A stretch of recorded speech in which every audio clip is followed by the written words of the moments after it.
I distinctly recall The Amazing World of Gumball being the first show I ever saw in HD. Because I didn't have a HD TV, and I went home once, my mum had bought a HD TV, and just my sister was watching Cartoon Network HD, and this show was on. And I just was like, what the fuck is this? This looks incredible.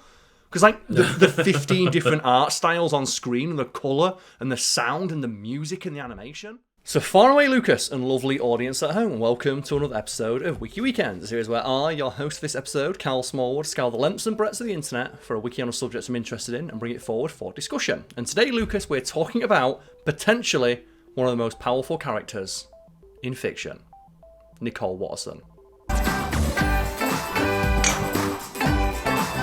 Okay, so I'm completely unfamiliar with that name, Karl, so you're going to have to do some, introducing for me.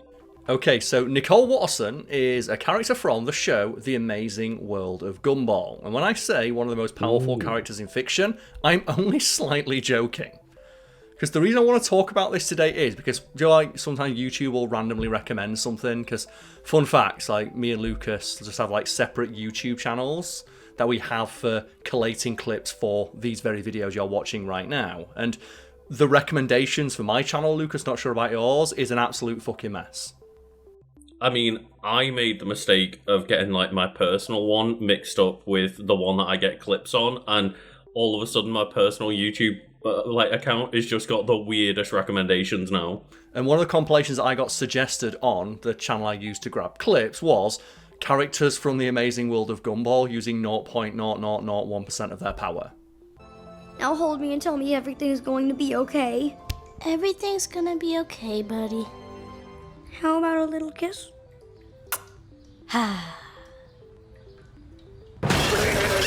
Which is it's a common trend online, right? With fictional characters, there's the Shaggy one that went viral a couple of years ago, which resulted in people genuinely asking, could Shaggy be the cast of Mortal Kombat, for example? And you had Ultra Instinct Shaggy right of him fighting fucking Beerus. I do not want to know how old that meme is, because goddamn, that's going to make me feel ancient. But, that's the thing we've talked about a few times, is that cartoon logic is just stronger than any other logic, right? So when you have a character like Nicole Watterson or a Shaggy from, a cartoon, Bugs Bunny is, the perfect example of this. It doesn't matter how bullshit the power set of whatever anime or superhero character you're thinking of right now, folks. Toon logic trumps it all. And this is no better shown than in the show Death Battle, right? Where whenever they have a character who adheres to Toon World logic, they instantly win. Like Saitama from One Punch Man, right? Was instantly defeated by Popeye, because...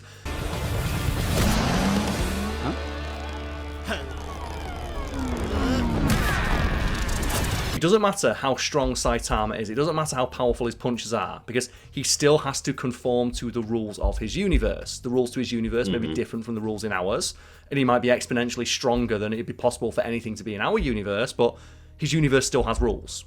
Popeye's universe doesn't have rules.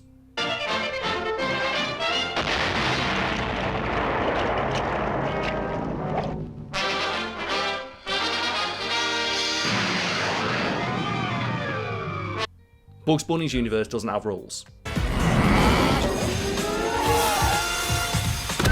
The Amazing World of Gumball's world does not have rules.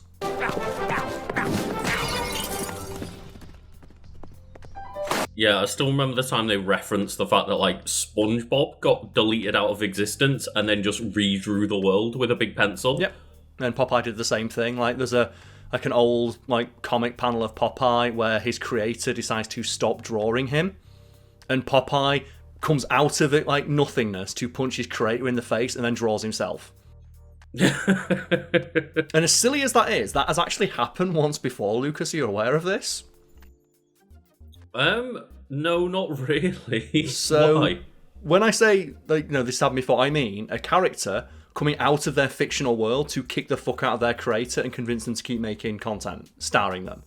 Where the writer of Conan the Barbarian, I've got his name here, Robert E. Howard, once admitted, I was debating not writing any more Conan the Barbarian stories, and then I had a dream where Conan the Barbarian beat me up and threatened me if I didn't keep writing his stories. Yeah, right. And, it's why, technically, I think in terms of, actual prowess on screen, She-Hulk, therefore, is technically the most powerful MCU character we've ever seen. Possibly, yeah, because she has the ability to interact with our world. Like, the moment you introduce fourth wall breaking, that character instantly becomes broken because they have access to an entire other realm of existence, other characters don't. Like Deadpool, right? Like, Deadpool can just stop the movie dead and just, like, turn to the camera and just acknowledge the fact he's in a movie. And because he knows that he's in a movie, he's able to take advantage of the tropes of a movie. Something tells me we're about to deliver a primetime action scene for all the viewers. Watch this. It's gonna be wicked cool. Who are you talking to? Bling, bling, bling, bling, bling, bling. The same way he does in the comic books, where in the comic books he said that Deadpool never runs out of guns because he's aware of the comic trope of the bag of holding. Which is a storytelling trope of just, like, characters will always have whatever they need in a bag of holding somewhere you can't see, because drawing them carrying around a fucking giant backpack everywhere with all their stuff in it would be stupid. And Deadpool's aware of that trope, and as a result can pull any item he desires out of his bag of holding. And sometimes that bag of holding, for budget reasons, gets held in Doopinder's car. But, you know, it's like, Deadpool's done a lot of stuff that's, like, pretty insane, but most of it is looking to the camera and saying something, and She-Hulk has broken out of her universe to rewrite existence via the writers of her own show, which is, as far as I'm aware, way more powerful than anything Deadpool's done MCU-wise. Yeah, like, Deadpool probably could do that, but we've not seen him do it in like, the films that he's appeared in so far. And that's like the thing, like, toon logic trumps everything. That's why it's like, Nicole Watterson could beat Goku. Nicole Watterson could beat Kratos from God of War, because Goku has to adhere to the rules of his universe. Nicole Watterson doesn't. Gonna be late.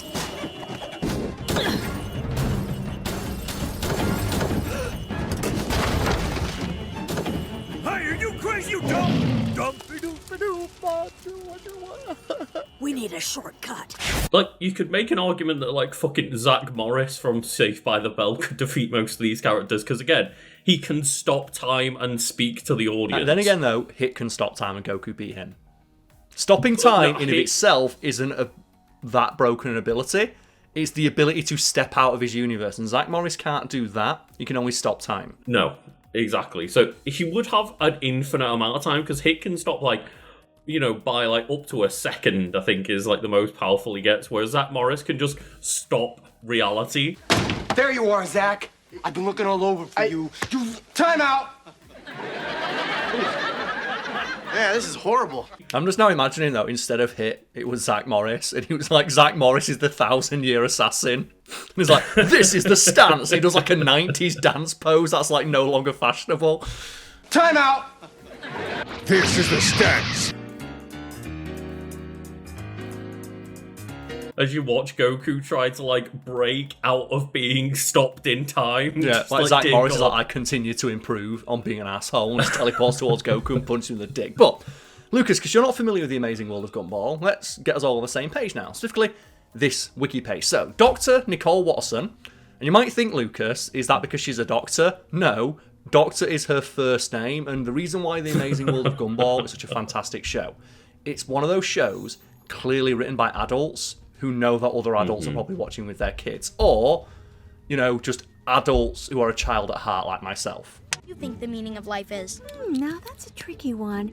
I guess it would be. Crush your enemies, see them driven before you, and hear the lamentation of their women. Or having a family. It's pretty much the same. I think that's why, like, Cartoon Network had this weird renaissance where just, I'm not overly familiar with the shows, but there's a generational leap where all of a sudden Cartoon Network is clearly being written by the people who watch Cartoon Network as kids. It got really weird, right? Like, the people who were raised on stuff like Ed, Ed and Eddie, Johnny Bravo, like Two Angry Beavers, which would be, like, earlier, but, like, that era where just, like, Cartoon Network was fucking weird.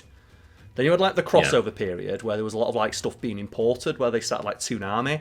So you got, like, Dragon Ball and, like, some more, like, adult shows, like, you got your Teen Titans that were inspired by it. Then over on Nickelodeon, you started having stuff like Avatar. And then a few years after that, you started getting stuff like The Regular Show. Dude, check out what came for you in the mail. Oh, yeah! What is it? But yeah, there's definitely, like, distinct periods in time where you can look at, like, Cartoon Network, and I think some of them were on, like, Disney Channel and Nickelodeon and stuff like that. Like, the humour has, like, a massive shift at some point, and it's clearly, the people who were raised watching shit like Courage the Cowardly Dog and stuff for, like, all of a sudden writing the cartoons. Yeah, like I said, that when Cartoon Network wasn't afraid to get a little bit weird. Because there was that, like, weird, like, period where just Cartoon Network just was agreed to be not very good. And I think it's around the time they started doing stuff like that Clarence show that everyone said fucking sucked. Oh, right, yeah, I'm not aware of that. Like, I think maybe the last thing I ever, like, got into on Cartoon Network, if I remember right, is Foster's Home for Imaginary Friends. Man, that sucked out. Like, I liked the premise that... Do you know what? Amazing World of Gumball is just that, like, that premise done way better.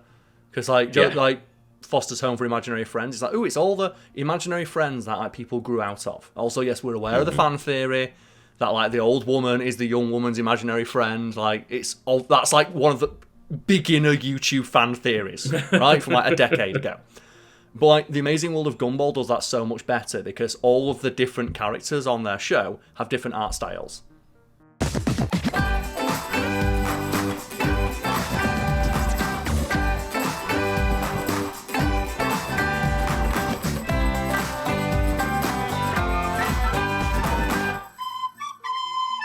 I distinctly recall The Amazing World of Gumball being the first show I ever saw in HD. Because I didn't have a HD TV, and I went home once, my mum had bought a HD TV, and just my sister was watching Cartoon Network HD, and this show was on. And I just was like, what the fuck is this? This looks incredible. Because, like, the 15 different art styles on screen, and the colour, and the sound, and the music, and the animation. And I distinctly recall the exact episode it was, and I'll put a clip in now. I'm going to do this alone.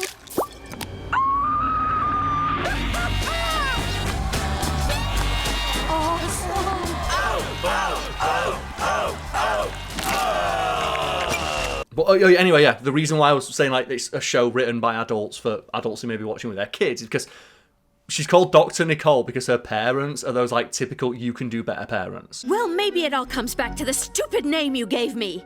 What's wrong with Nicole? Nicole is my middle name. My first name is Doctor. And one of the funniest jokes in the show, one that put me on my ass, is, like, Nicole's on a flashback. And it's her parents saying, we read your report card and it's not very good. It's like, what do you mean? I got straight A's in everything. It's like, not in this one. But I got straight A's. Not here. Gender. Yeah, F because I'm female. Being a girl is not an excuse. That's such a good joke. That's like legit a fantastic fucking joke. What kind of childhood was that? I was only 8 years old. Well, at that age, I was already 10. It's kind of like, you know, a lot of English names are, I presume this counts for other languages, but I'm not aware.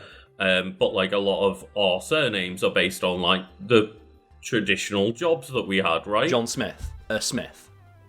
Like, Thatcher, you thatched roofs. Smallwood. Let's move on.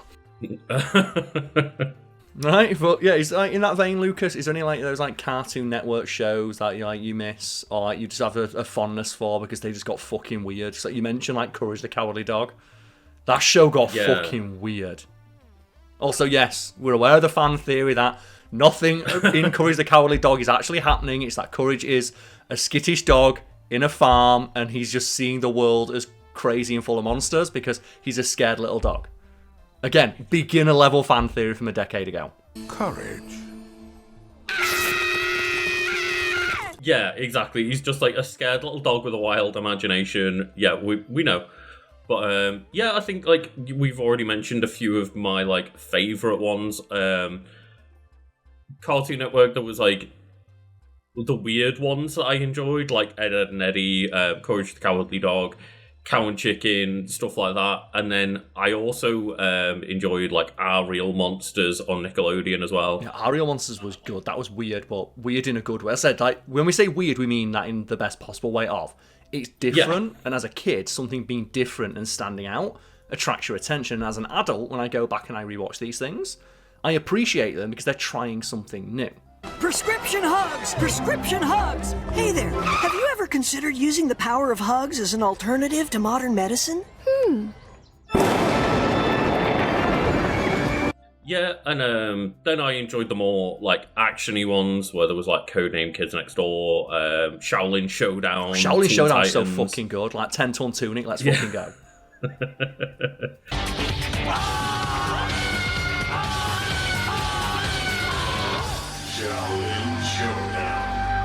I really want to like actually rewatch that before doing an episode on that. We did an episode on Jackie Chan Adventures. Mm-hmm. Which is like another one of those like guilty pleasure shows. Not even guilty pleasure, just Jackie Chan Adventures is legit good. Legitimately just an excellent show that happens to have Jackie Chan in it, yeah.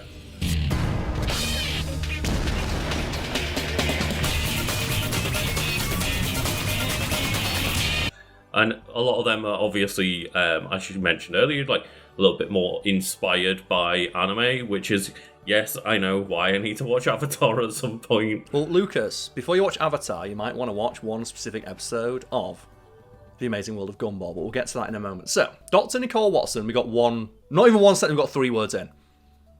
Let's go. He's one of the main characters of The Amazing World of Gumball. Nicole is the mother of the Watterson family and the backbone, and the only truly responsible member of the entire family. She is very dedicated to her family and would do anything in her power, which is vast, to keep them comfortable and safe.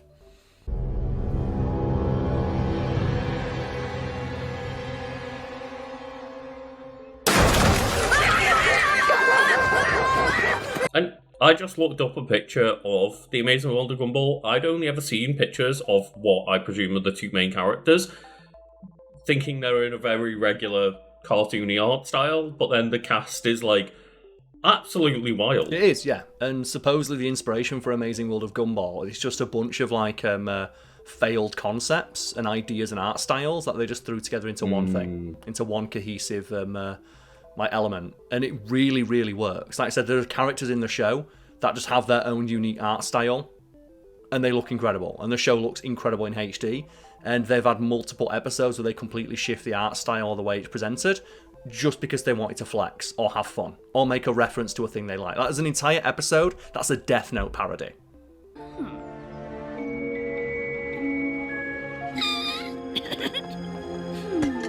Who should I ship today?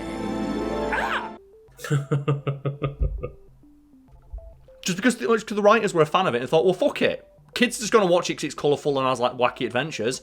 Adults are going to love this. Let's go. And it looks like I didn't stop at women.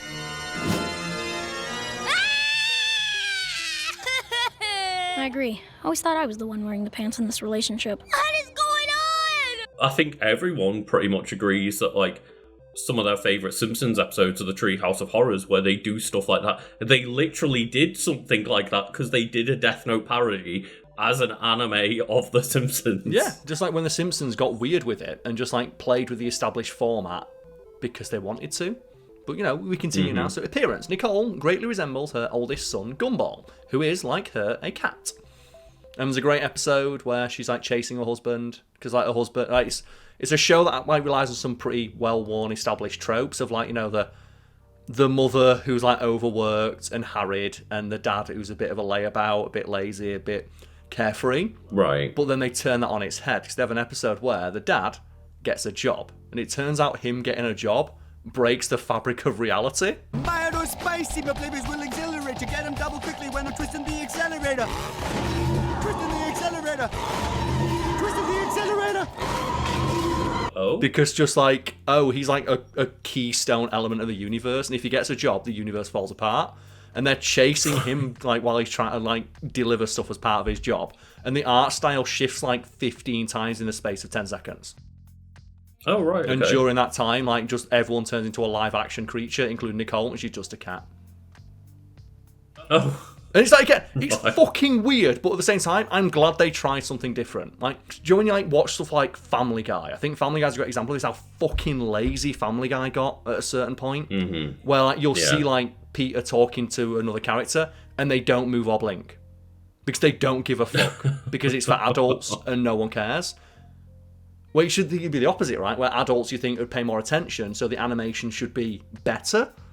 Whereas on like Amazing World of Gumball, there's always movement, there's always colour, there's always something happening, there's always something that's, if not experimental, different to something you see on another show. Because the animators and the writers and the creators, they wanted to have fun.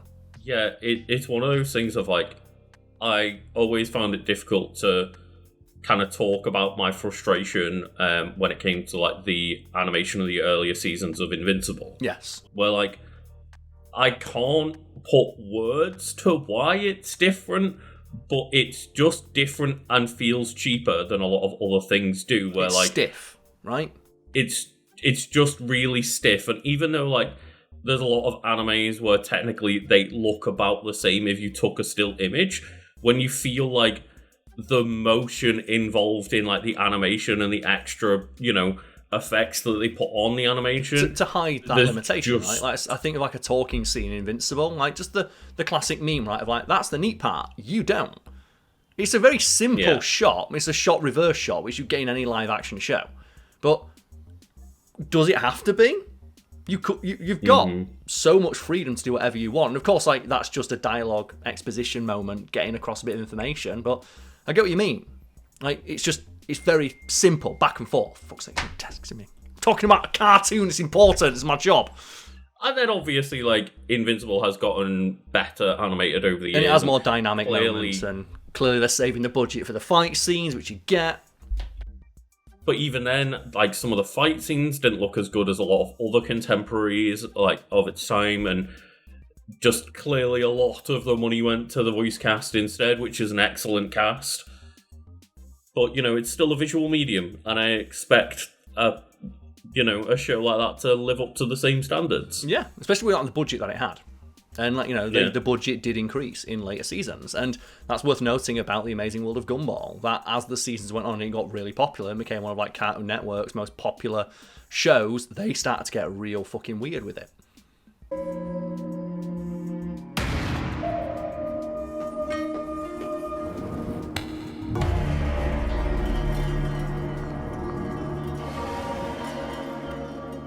And that's what I'd like to see, is just people get insane with the like budgetary allowances, right? Rather than just trying to make things seem as like just basic and plain as possible. Yes. And right now, Lucas, I have two wikis open. The Amazing World of Gumball wiki, which I've just been reading from, and the Heroes wiki. Because the Amazing World of Gumball wiki does note that Nicole has several powers, but it doesn't list them in a nice, easy-to-read and digest format. So I'm going to refer to the Heroes Wiki now for the various powers and skills of Nicole Watterson. And stop me if any of these sound a little bit extreme for a cartoon cat.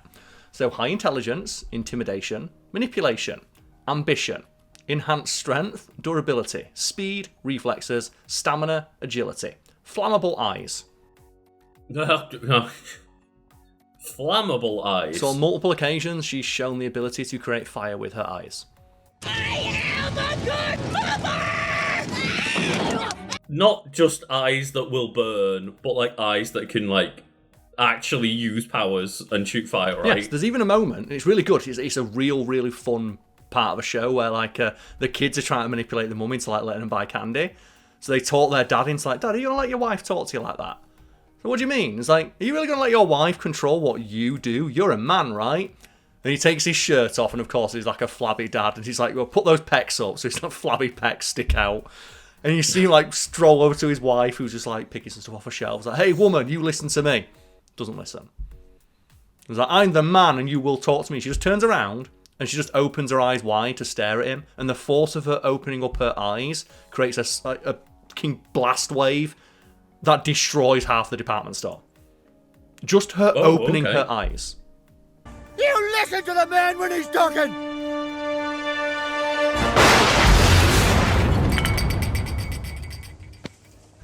That reminds me of a lot of, again, it's a trope, but like a lot of animes where, for example, like Goku can fight with gods but is still afraid of Chi-Chi, his wife. Course, yeah. Like, and that's the thing, like, Richard, her husband, is powerful, not as powerful as she is. Like he's more like a reality warper. Like reality warps around him to keep him a lazy fat slob, because the show, the format, requires him to be the tropey lazy dad. And if he ever tries to deviate from that format, the universe literally falls apart. Whereas Nicole actually does have like legit fucking superpowers, including like a seismic finger snap.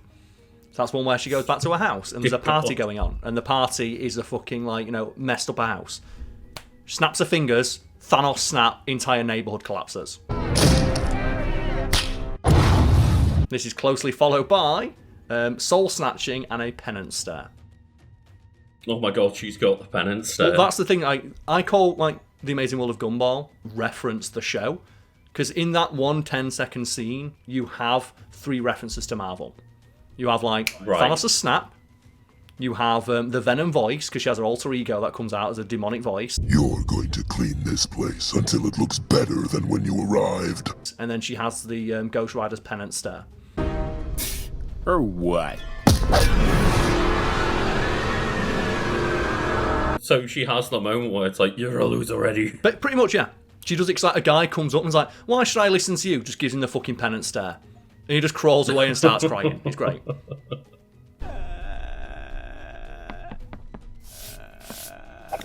Obviously, as well, like, when you're saying reference a TV show, that is not a bad thing. A disparaging thing. It's like, we had plenty of TV shows that were doing the exact same thing. It's like, but it's not a bad thing if you use it right.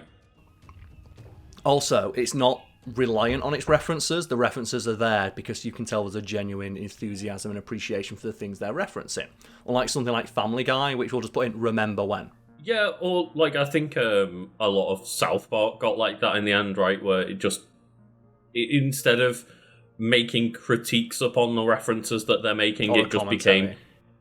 Same with Simpsons as well. Like, a lot of the references and that just became, oh, here's celebrity. Isn't celebrity cool? Well, what Futurama, right? Like, both me and you completely fell off that new season of Futurama.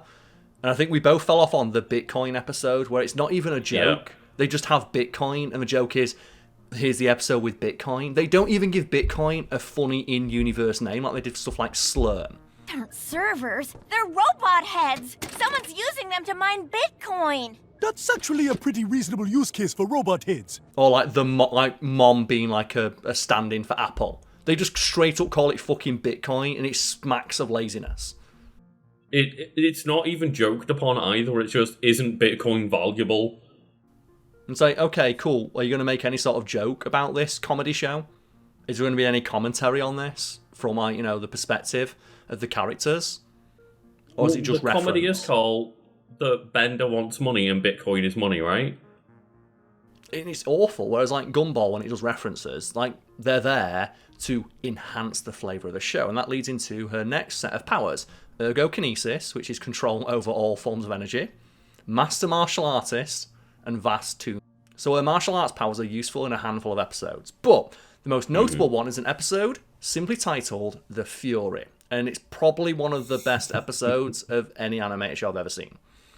And you've not seen The Amazing World of Gumball, have you, Lucas? Or you've probably seen like clips and like images from it, right? I've literally seen images. I don't even think I've seen clips of it. Like, I've seen a lot of clips of things like Gravity Falls and Regular Show and Adventure Time. Regular Show, like, fucking whips all kinds of ass. I'm just going to send you this is like the fight scene from The Fury. And you don't need to, like, watch it, Lucas, but look at that fucking thumbnail and tell me what you see.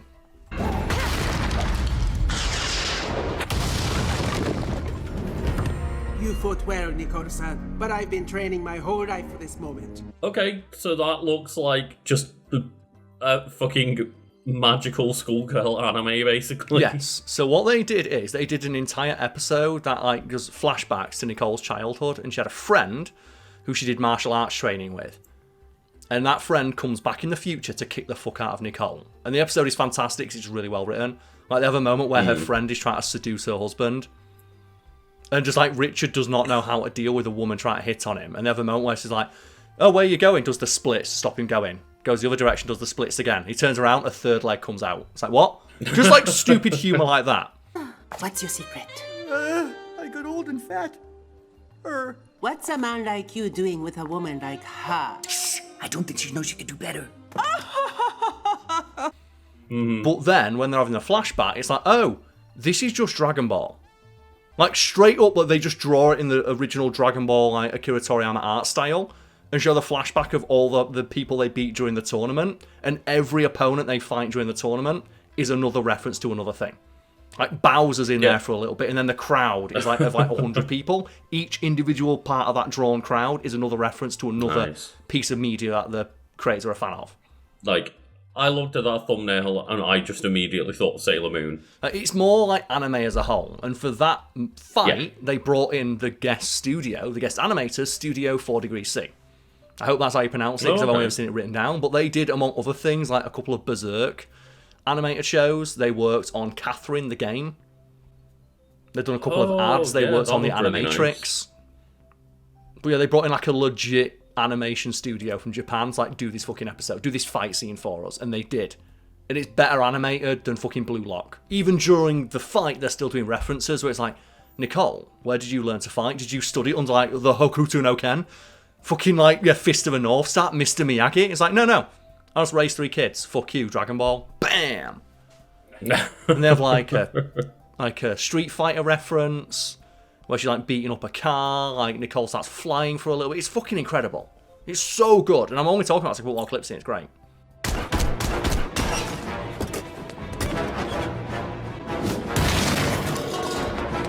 Do you think that Street Fighter bonus stage is maybe like referenced way more than you would think, considering it's just a bonus game in one of the Street Fighters? I think it's because it's just so iconic, right? Of like, how does Ryu the martial artist train? He punches fucking cars. Yeah, it's just something that for some reason, like obviously Street Fighter 2 was incredibly popular, but a lot of other fighting games were, and a lot of other like, you know, I don't see many references really to like the Test Your Might minigame or anything. No. But the bonus car stage from Street Fighter still gets a reference even to this day. Because it kicks ass. Yeah, it's great. It's a great minigame. Iconic. Timeless. There's just something about it that, like, sitting there and beating up that car just stuck with people, man. It really did. Like I said, probably the people like animating these and writing the shows that we're talking about now, like 20, 30 years later, they were kids in the 90s when that game came out, and now they're an adult, put that fucking reference in. Nicole is very athletic and fully capable of chasing her children across the neighbourhood when they are in trouble. In fact, she is able to run faster than the speed of sound. Another great joke they have is, oh, my kids are late for school. All under the arm, sprint straight to school. So, oh, have a good day, kids. Wait, why can't I hear her? Oh, we ran faster than the speed of sound. Like, the noise hasn't caught up yet. What? We travel faster than the speed of sound. Give it a second. Have a nice day. There you go. And she just does that casually to get her kids to school. Oh god, yeah. It's why I love shows like this. Obviously, I haven't seen this show, but just the idea of, as we say, like using the medium correctly. Of like, you've got unlimited amount of just reasons to be able to bullshit your way through whatever you want. Just utilize that, like actually make use of the fact that you're in a cartoon world and things are wacky. Cartoon logic. Like I said, it's why Bugs Bunny could beat up Goku. It's why like this character, like any character from a cartoon with cartoon logic could beat up Goku. I'm sorry to all the Goku stands out there, Goku would get his ass kicked. So that's why Arale, when she showed up like from a joke manga, beat up fucking Vegeta and is impossible to kill. Because the universe she hails from has fundamentally different rules. And those rules bend to her whim. UFO! Where? Yeah, that's the thing, is we're talking about like anime and cartoons as they're separate things. Like some anime are still written like that. Joke ones, right? I said like Arale when she just showed up in Dragon Ball and beat up Vegeta, and Vegeta's like, I don't know what to do. I can't defeat a character who doesn't obey the laws of physics. Oh, that seals it. She's gotta be a gag manga character, so the conventional rules don't apply to her. If I keep fighting in a realistic way, I don't stand a chance. Which means... Well, that's the thing, right, is she doesn't listen to the rules of the world, so he can't do anything about it. Yeah. And it's like the best way for people wondering, like, okay, what do you mean by toon logic? I don't get it. The best example is just from Who Framed Roger Rabbit, where Roger Rabbit is chained to Bob Hoskins, and it's like, okay, we need to get you out of these handcuffs. And Roger Rabbit just slips out of the handcuffs. And it's like, so you're telling me at any time you could have escaped this situation without harm? It's like, no, only when it's funny. Yeah. As a result, Roger Rabbit can do anything he needs, provided it will be funny. And by the same logic, someone like Bugs Bunny or Nicole Watterson can do anything the plot requires, provided that it allows the episode to end in 15 minutes. Do you mean to tell me that you could have taken your hand out of that cuff at any time? No, not at any time. Only when it was funny. I'm a big fan of One Piece, so I have to acknowledge that without spoilers, You know, there is a person in that world that, like, bends the rules and kind of goes to logic at times and just is one of those things where there are blurred lines. There is not it's not definite, like, thing of every anime is more strict with rules or anything. Like, things can get silly and wild, and some characters can have toon logic in a world that doesn't. Of course, yeah, like, you think, like, comic books, right? In, like, DC, Mr. Mxyzptlk, who's, like, the sixth-dimensional being who's just a fucking cartoon character who can beat up Superman. Yeah. Because he just doesn't... He obeys fundamentally different rules. Obviously, I'm sure there's times where, like, Superman's figured out a way to beat them up too, but just, yeah... Another character that just doesn't obey the same rules that other characters do. Yeah, and as a result, like, and it's not a bad thing that Superman can't beat Mr. Mxyzptlk. It's like, it's not fair. Like, they're not playing by the same rules. It'd be like doing like rock paper scissors with someone, they pull out a gun. It's not shameful to lose in that situation. They had a gun. Oh, it's you again, Mr. Kiltipsism. Not Kiltipsism, Mxyzptlk. But you know that Batman would still win with Of course he Krypton, would, yeah, right? of course he would. Never forget that Batman backflips over the Omega Beam.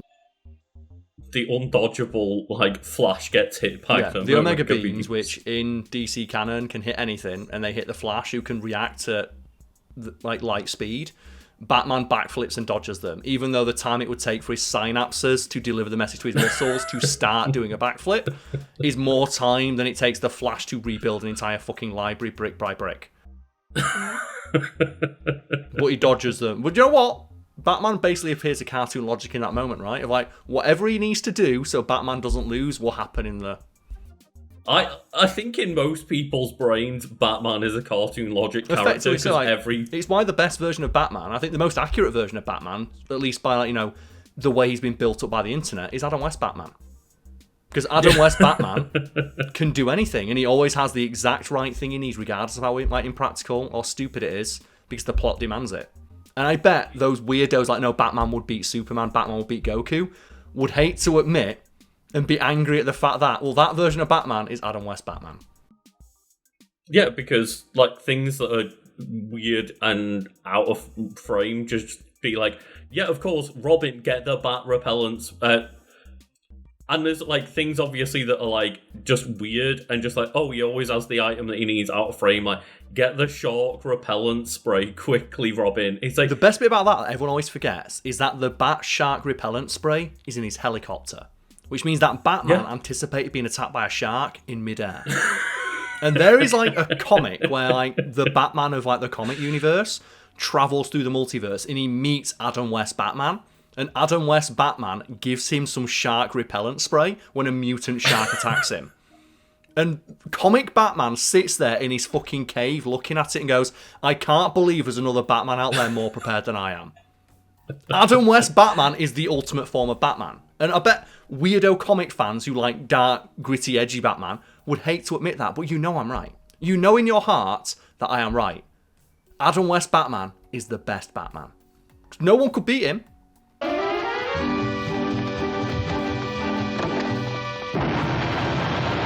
Batman! It's all right, Robin. Holy heart failure! Fortunately, I was able to dispose of that bomb in the nick of time and shield myself behind these heavy iron pipes. Yeah, because I think it doesn't matter what the situation was. Adam West Batman, no matter what happened in that helicopter, the moment something went wrong, he would have the item that he needs in that helicopter. It would, yeah. Whereas, like, regular Batman would have to have a... Like, regular Batman probably would have that, but then they'd have, like, 15 fucking pages of story justifying its existence. Whereas Adam West Batman's like, no, I had it because I'm Batman. Like, do you not think, like, say, why would Batman win? Because he's Batman. That applies only to one Batman, Adam West Batman. All the other Batmen have got to explain it. Adam West Batman doesn't. Yeah, like, in that world, Robin doesn't go, why the fuck have you got shark repellent spray in a helicopter, Batman? He just goes, okay, here's the spray. But anyway, so that's the thing, like, why, and, like, you know, bring it back to toon logic, it's like, oh, why can Bugs Bunny burrow under the earth and travel across America in 10 seconds? It's because Bugs Bunny needed to get there for the plot, and the plot needs to happen in 5 minutes, so for that to happen, he needs to be able to travel at, like, 4,000 miles an hour under earth, while burrowing through the earth, without any sort of, like, fatigue showing. Yeah, exactly. It just... It's great. It's one of those things, I imagine the exact same thing happens in Gumball, right? Yep. Of just... Things just happen because they need to for the joke. They do, yes. And like some of the best examples of that, there's one where it's obviously an animation joke, and it cracked me up, and it's a bit where like Gumball's covered in bacon, and he's like, oh, at least I'm safe now. And his dad comes in like a vampire and gets him, but they don't animate his dad. They just drag and drop the model in and grab him and then fly out of frame. And you can even hear that they don't even play a sound effect. They just have a producer just go as he flies down.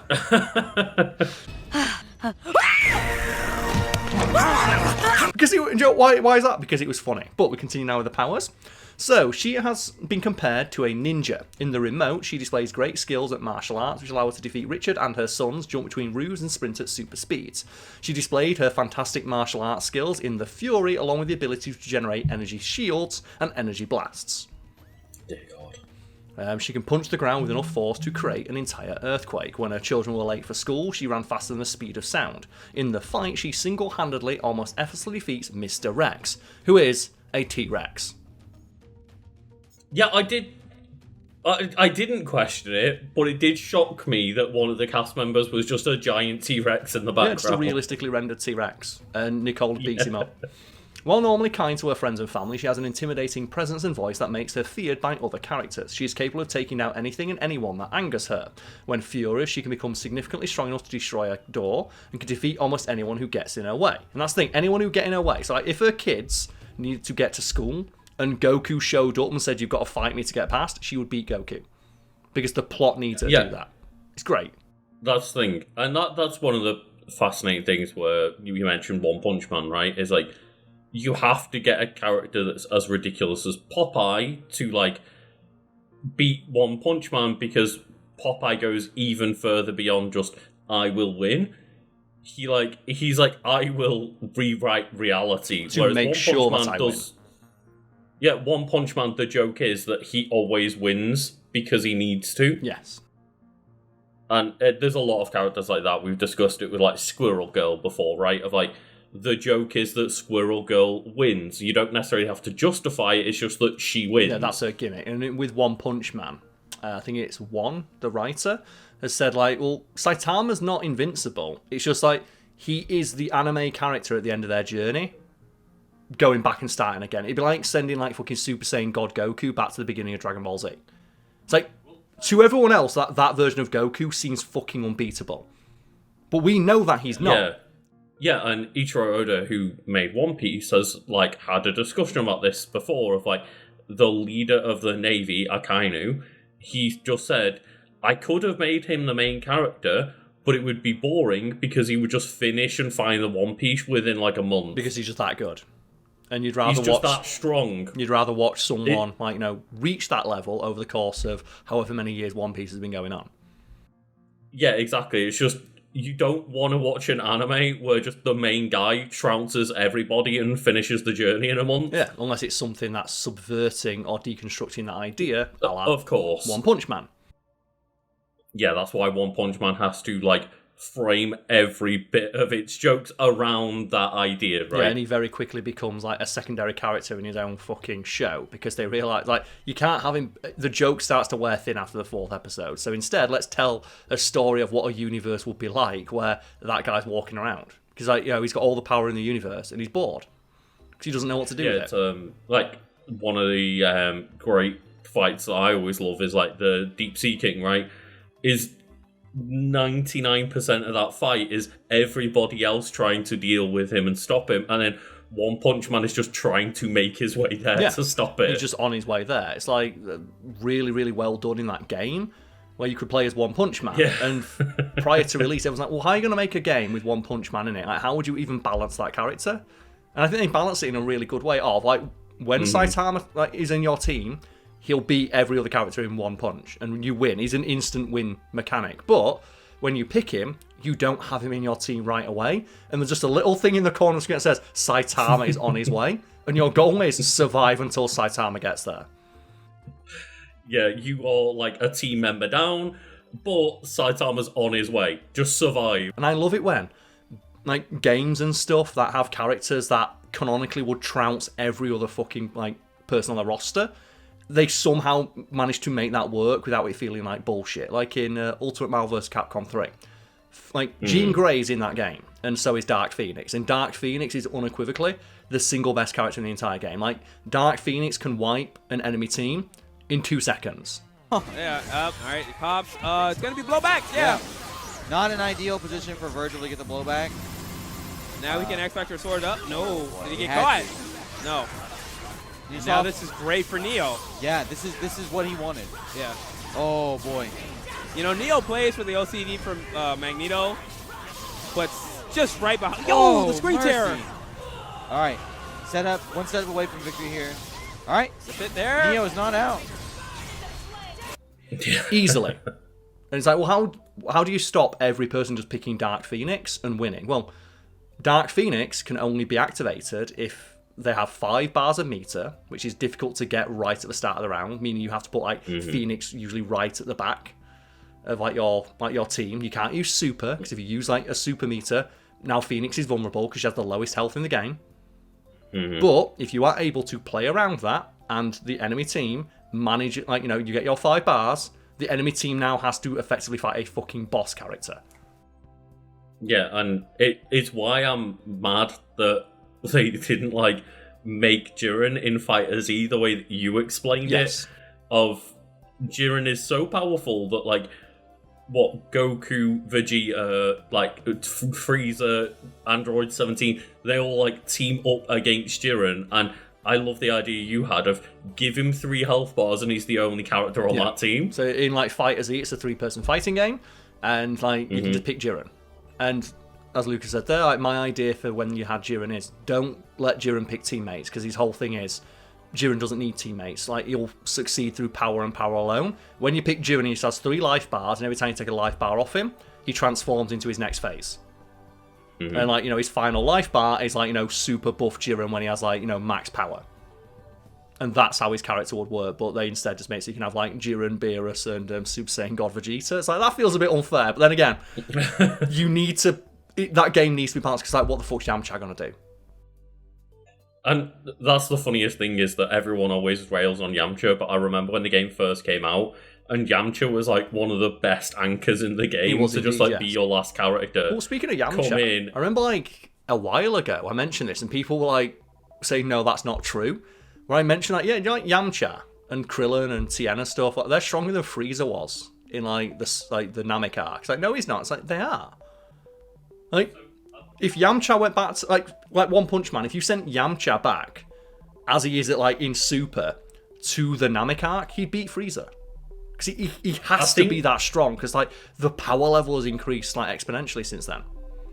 It has, yeah. Like, they're literally fighting gods, not like just a planet buster. And I do believe that people have figured it out, or someone's like, you know, mentioned or something, that Krillin now in like the end of Super is probably about as powerful as like Final Form Cell. Yeah, because Krillin is like the only one who keeps training. Like, obviously like Tien and stuff are training, but they're not training with Goku. Like, Tien trains on his own, and as a result his power is going to be just noticeably lesser, because he doesn't have like the vast gulf of power to try and like cross like Krillin does. But yeah, like Krillin probably could beat Perfect Cell. He's the strongest human on Earth, unequivocally. He's probably like, we talked about it previously, like Krillin is probably like in the top 10 strongest mortal beings in all of like his own universe. The problem is that the other 9 are his best mates.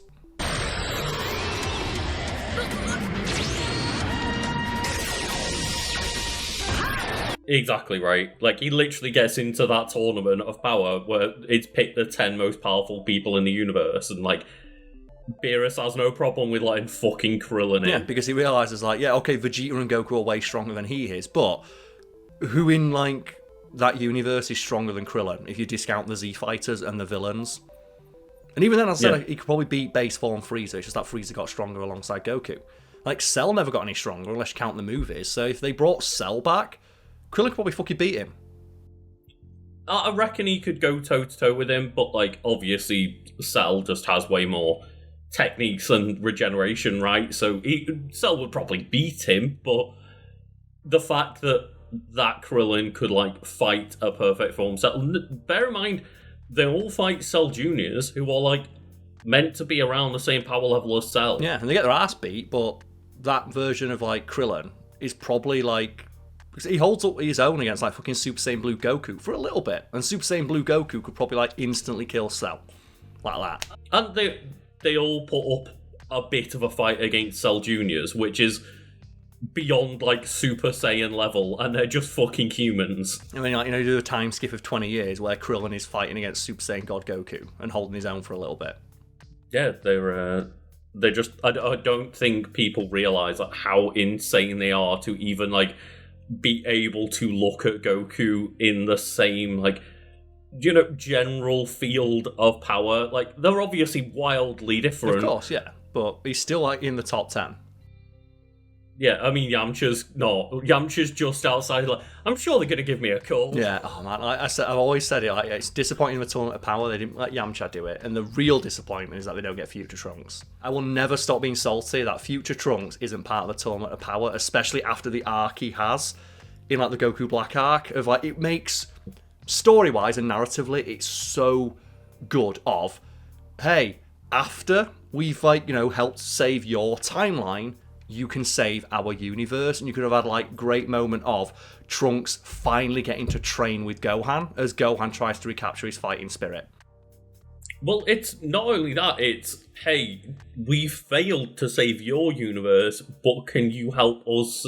Like, you will be able to save our universe if you help. Of course, right? yeah. Sorry, I meant, like, that we helped you try and save your timeline. Can you help save our universe? And the fact that, like, during that you see, like, Trunks bemoan the fact that Gohan is no longer a great fighter. But then he's like, well, actually, no, Gohan wanted to be a scholar. I'm happy to see him happy.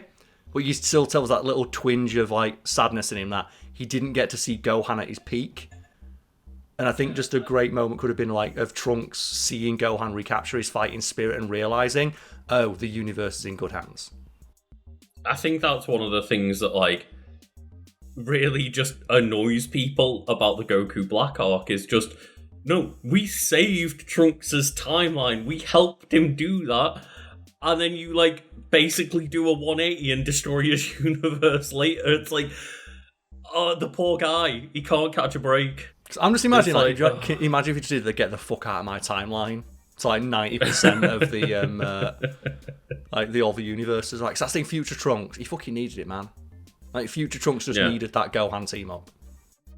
And also they do the, you know, very super thing of, like, give him more unjustified, like, buffs where just he becomes like, oh, a different version of powered up where he gets, like, the spirit sword and can cut gods in half with it. It's like, oh, okay, sure. I will say, though, Super Saiyan Rage is one of the best power-ups. And Nicole Watterson does have that power-up. Like, she has a moment where, like, she gets so mad, she's like, you've done it. It's like, what? It's like... I've reached it. It's like, what? My limit. And she just turns into a fucking monster who can, like, just, like, cause people to rapidly age and their souls leave their body with a glance.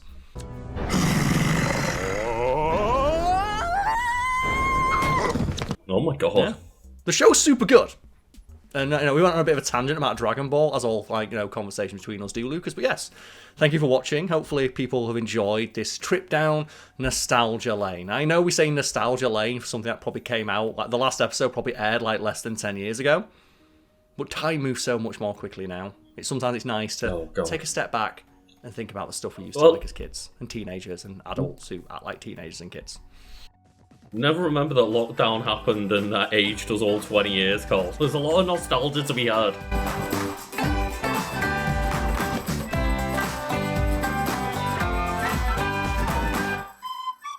So how are you coping with that heat, mon frere?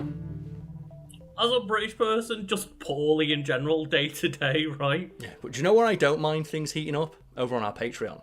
Oh, goddamn, yeah. Where we, you know, have a lovely shout out here, and there are plenty of people to shout out this month for our lovely support, or their lovely support. Not our support, our content, their support. Yes, and if you all happen to be watching this for the first time, we have a standing challenge, a gauntlet that has been thrown down. We hope our audience will pick up if they choose and want to support us over on our Patreon. That is, come up with the funniest or hardest to pronounce name possible, so that we look like idiots at the end of each video this month. Le Grill!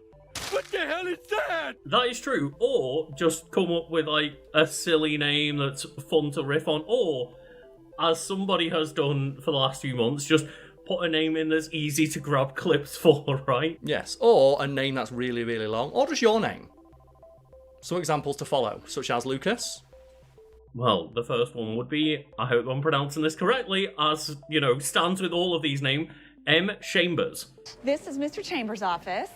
Oh, he's in. Let me introduce you. And M. Chambers is followed closely by Fallopian Starship and the Womb of Doom. And I said I'd buy their album last month when they supported us. I'm not sure I'd buy that album. That's a concept album that would remain unbought, I feel. Well, Carl, you did say that slightly incorrectly because they present the Womb of Doom. Oh, no. That's like a support act, right? Fallopian Starship presenting the Womb of Doom.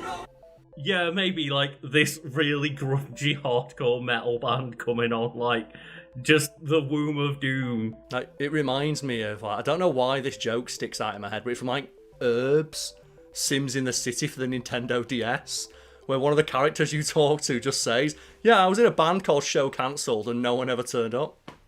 That's actually a really solid line considering it's on Herbs, Sims in the City. I don't know why DS. Herbs, Sims in the City is in my head, but hey. Well, you know who's in my head right now looking at the screen, Carl? That is Kicking Bucket enjoys the bit, but they are subscribed to other Patreons, so this long-winded name needs to be changed at some point.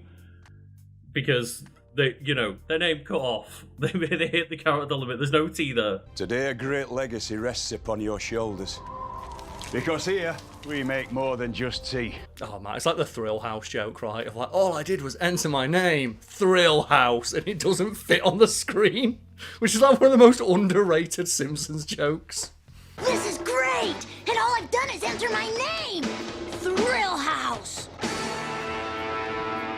And also one of the weirdest things in Pokemon, right? Where Feraligatr just misses like the O at the end of Gator, I think it would be.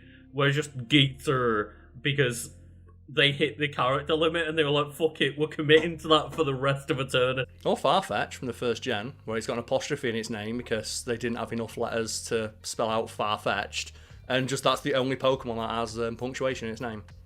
But wouldn't the apostrophe be as long as just adding the actual letter in there? Shut up, Lucas, and get on to the next name. Oh wait, that's me. And the next name is Tamaki.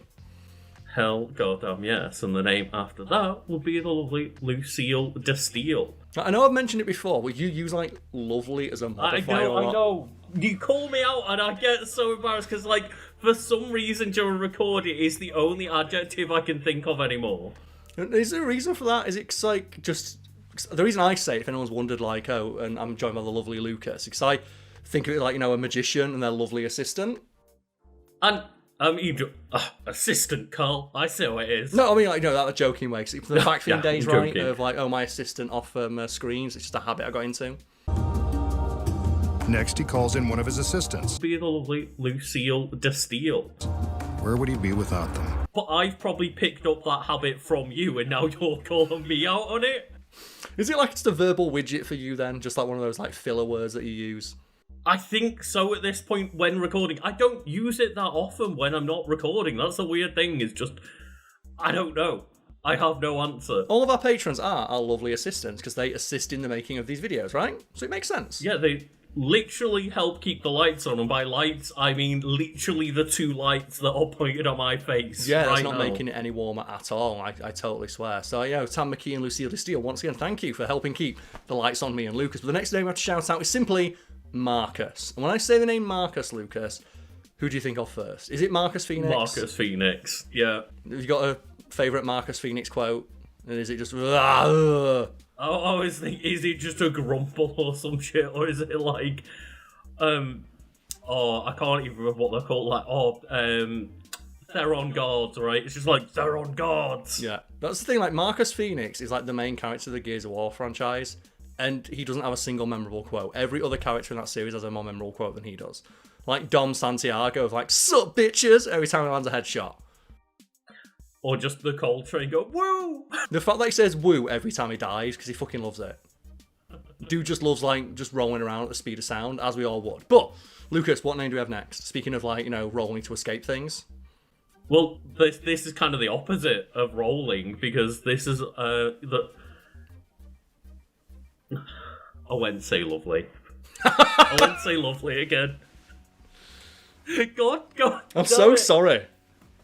This is the extremely generous B of awesome, and they've managed to, like, you know, just when they like someone kidnaps someone and sends a ransom letter. Oh right, and it's yeah. like little letter cutouts.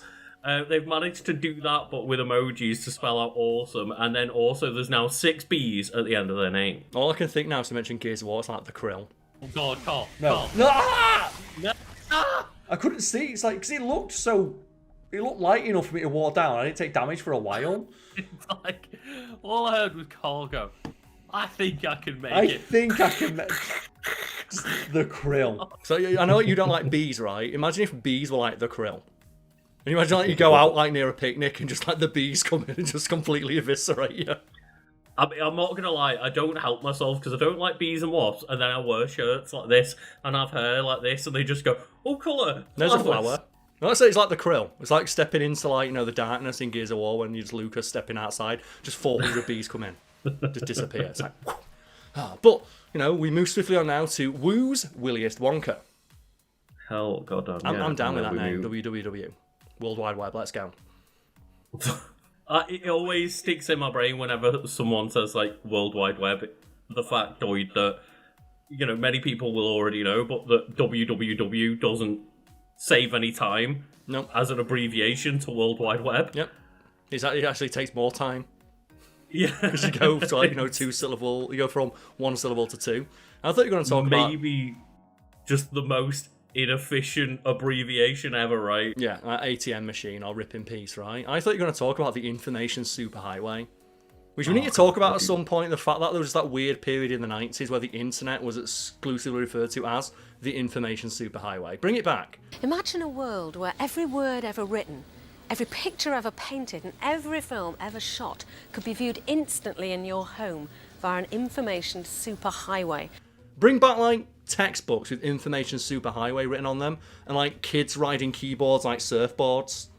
Oh, that was cool, because that was pretty much, like, Channel 4 and BBC were just co-piloting that ship of making it the internet superhighway, right? Yeah, like the information superhighway or the internet superhighway is like, as well, they'd like present it as this like wonderful thing. It's like, hey, look, here's access to all the world's knowledge. You can talk to all your friends regardless of where they are.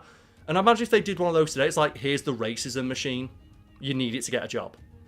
What that would mean is you could transform your home into a mammoth interactive entertainment centre, with the odd stock exchange and shopping centre thrown in. It sounds pretty grand, but it all comes down to computers communicating. And in fact, that's already happening on something called the internet. Moving swiftly on from that statement, we also have Llama de Llama. And thank you, Llama de Llama, for allowing me to put in more clips of llamas. What llama are you thinking of right now? It's not llamas with hats, I've already done that. So maybe I'm going to get one of those like llamas that just like headbutt somebody. Do people go to zoos and they just like slap the nut on someone? 2 llamas have escaped from the Lamazon Corporation and are running wild in Santa Llama City. We have confirmed reports of at least 6 people dead and a further 24 in critical condition. I'm receiving word that Lamazon have deployed a remotely operated nuclear-assisted llama destroyer to neutralize the threat. How long until you put a clip in of just Emperor's New Groove, like, llama face? I've not seen Emperor's New Groove that much. I've watched it once. You know what? Maybe we'll talk about an episode of Wiki Weekends, and yeah, let us know in the Discord. Do you want us to talk about Emperor's New Groove? It'll make us have to watch it again. I want to watch it again. I watch it all the time. Yeah, but you know, I don't want to watch. I don't want to watch Little Ghost. Because there's something scary about the idea of a little ghost. No, because Little Ghost reminds me of Casper the Friendly Ghost. Is he that friendly? Casper's pretty friendly, yeah. I don't know, he's fucking scary though. Makes friends with, I think it's Christina Ricci, right? Yeah. I still think he's scary, but I will give like shout outs to the effects they did, because apparently like making Casper the Friendly Ghost was a ball ache, because they had to develop like new technology to render like the translucent Casper for all the scenes that he was in. So, you know, referring to yet another movie that we may cover at some point on Wiki Weekend. You know, I'd love to rewatch it, because I remember rewatching it endlessly as a kid and being scared when his uncles turn up. And I had the game. Do you remember the game? No. There was I a don't Cast with remember a the Friendly game. Ghost game, and I remember there was not a bug, but like a cheat you could do, because you could float up and down. And if you went into one corner of the map, you could float and like keep glitching into the corner until you rose above the walls and fly above all the walls and skip all the levels. And just fly straight to the final boss.